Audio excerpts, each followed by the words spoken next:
Доброго ранку. Рада вітати вас у нашому доброранку. Усім Лесик, что с тобой? змерз. Где? Под теплой ковдрой? Не, з-під ковдри я давно виліз. Я просто вирішив стати моржом. Ух ты! Ким? Моржом. Это той, кто зимой у полонца купается. Менавіта так.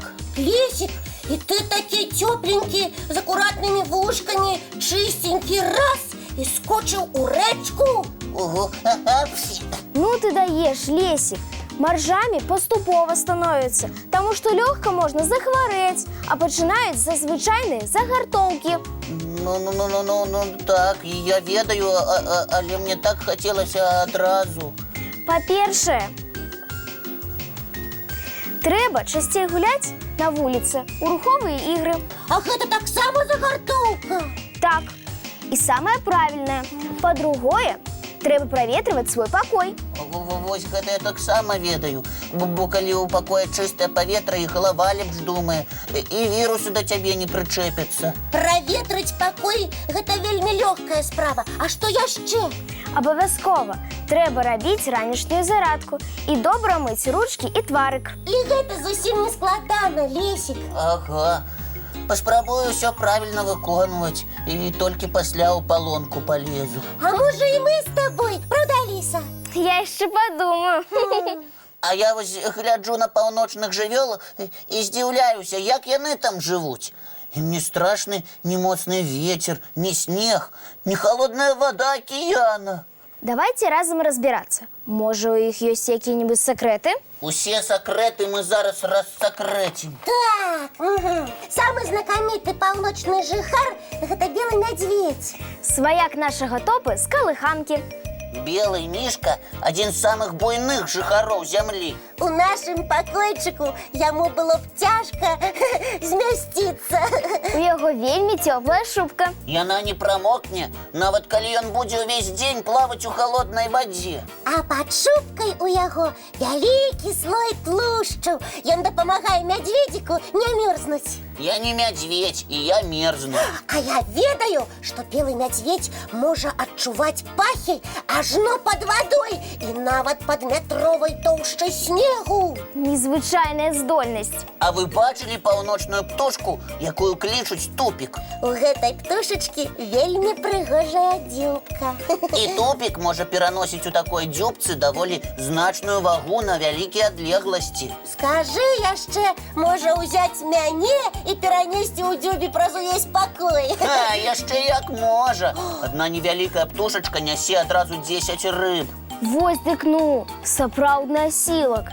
Аднойчы бачылі, як тупік пераносіў адразу 62 рыбкі. Такому майстэрству яшчэ трэба Да павучыцца. таго ж у іх асаблівае пер'е. З ім ні вецер, ні мароз не страшны. А ці сустракались вы калі-небудзь са сваім паўночным сваяком арктычным зайцам? Не, ніколі. Але чулі пра яго, што ён майстар маскіроўкі. Ён белы-белы і ўмее замерці на 3 лапах. Пры гэтым адну пярэднюю прыціскае да тулава. Так на снезе яго ніхто не можа заўважыць. Але на самой справе паўночны зайка адзін з самых хуткіх нашых сваякоў. Можа скакаць і па ільду, і снезе, хутчэй за машыну. А сваім любым зайкам з добраранка я не дазволю выходзіць на вуліцу без шапкі. Ты яшчэ і пра шалік з пальчаткамі ўвесь час нагадваеш. Ага. Клапатлівая наша. А зараз самы час нагадаць, што надышоў час паглядзець ранішні мультфільм.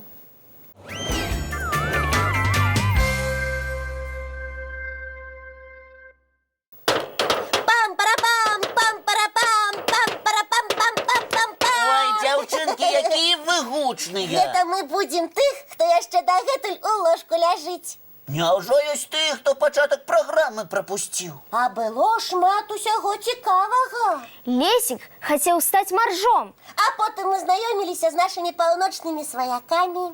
Таму з панядзелка па пятніцу прачынайцеся трошачкі раней, каб не прапусціць нічога цікавага. А зараз у нас канцэрт Касі і Алісы.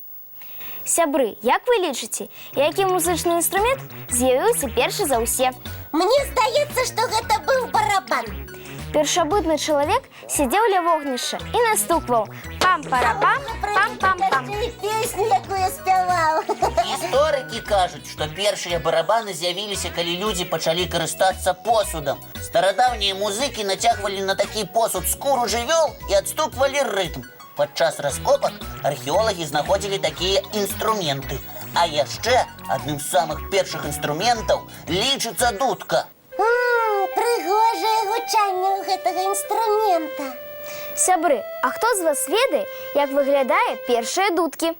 Іх майстравалі з полых сцяблін трыснягу і чароту. У якіх рабілі дзірачкі і гралі.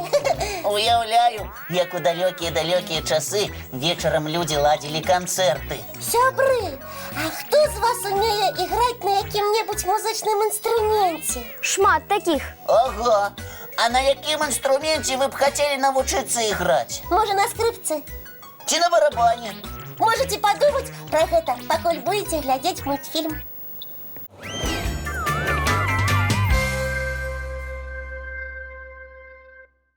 А вы б хацелі палятаць на дыванку-самалёце? Я вельмі. Галоўнае папрасіць чароўны дыванок, каб ён не надта разганяўся. Чаму? Гэта ж здорава. Баюся зваліцца. А я б хацеў палятаць на цмоку. Ой, цмок, гэта страшна. Ага, добра, што гэта фантастычная істота, і яе нават у зоапарку не ўбачыш.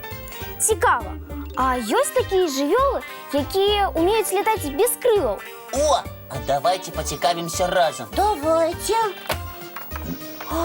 Оказывается, что летать умеют некоторые змеи. Ой, а летучая змея может пролететь не 1 метр. О. Як у яе гэта атрымліваецца? Змейка набірае паветра, адштурхоўваецца і паднімаецца ўверх, а пасля выдыхае і ляціць. Может, таким способом карыстаўся і цмок у казках? Магчыма. А яшчэ даволі знаёмы звер вавёрка-палятуха. Такая ваверочка не любить гублять час и скакать с галинки на галинку. Ёй прасцей скочыць і пераляцець адразу на другое дрэва. Ага. Пры гэтым здаецца, што ў яе ёсць крылы. А на самой справе яна просто раскидывае свои лапки ў бакі. Вавёрачкі, ляціце на самую зручную галінку і утульна сядайце, таму што мы запрашаем разам паглядзець мультфільм.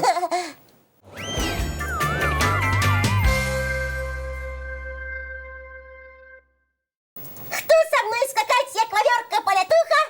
Ніхто. Як? Няўжо ты мне не сяброўка? Сяброўка і самае лепшае. Толькі зараз час збірацца на заняткі ў школу і садкі. Трэба яшчэ праверыць школьныя заплечнікі. І паправіць прычоскі. Камусьці спатрэбіцца час, каб завязаць шнуркі на чаравічках. Добра, усе гульні пасля заняткаў. А зараз давайте дамовімся пра нашу наступную сустрэчу. Мы чакаем вас з панядзелка па пятніцу зранку. Роўна ў 7 гадзін раніцы У нашым добраранку! Не праспіце. Ага.